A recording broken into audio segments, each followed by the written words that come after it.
bayan taron ranar Hausa ta duniya sai kuma me? A gurguje a takaice kuma tsokuji tare da ganin wannan.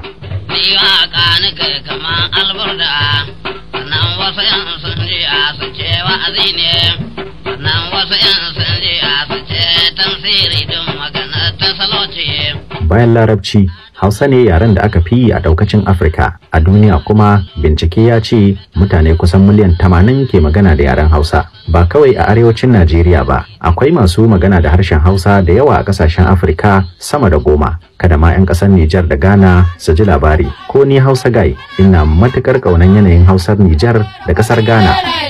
Mu Nijar ba mu da mai dotti kowa ka gani dan kwambo ne. Daura, Kano, Katsina, Zaria, Gobir, Rano da Hadeja su ne asalin kasashen Hausa a tarihi. Idan ba daga cikin waɗannan kuka fito ba, to an ce ku kare ranai. Amma fa in ji wani jami'in boye.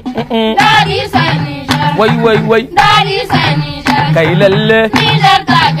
Tun kafin zuwan jarkunni Najeriya, Hausawa sun yi nisa da iya karatu da rubutu da Larabci da kuma Ajami. Don haka kowa ya ga zabuwa da zanen ta ya ganta. Saboda tsabar saukin iyawa da daɗin magana, idan yaren Hausa ta ci kwalliya, to farin jininta shafa duka wasu yarika yake yi in dai sun jingina da ita. Na san kuma in na tambaye ku, za ku iya gaya min yare ɗaya da Hausa ta shafe a inda kuke.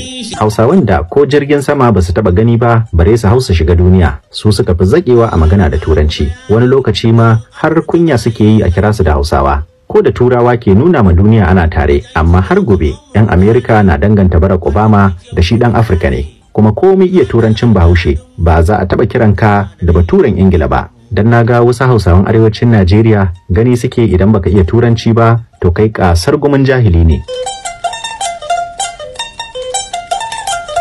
Ba abin kunyan da ya wuce a ce ka iya yaren wani, amma naka sai bige-bige. Idan kana neman masu gayu da kayan aro, to su ne masu alfahari da yaren Nasara. Har ma ka ga a gidajensu yara ba su iya magana da yaren uwa da uba ba.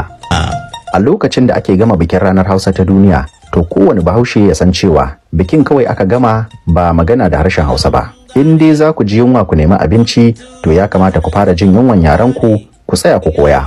A ci gaba da bikin harshen Hausa na bana, al'ummar Hausawa na shafukan sada zumunta za mu haɗu a safiyar wannan Lahadin na 28 ga wata domin tauna maganar ilimi, sada zumunci, lankwasa nishadi da ƙulla sabon tarayya da sabbin fuskokin mata da maza ga waɗanda ke Kano ko a wajenta. Taron za a yi a Garden Event Center kusa da Balansi Studio a garin Kano. Kar ku manta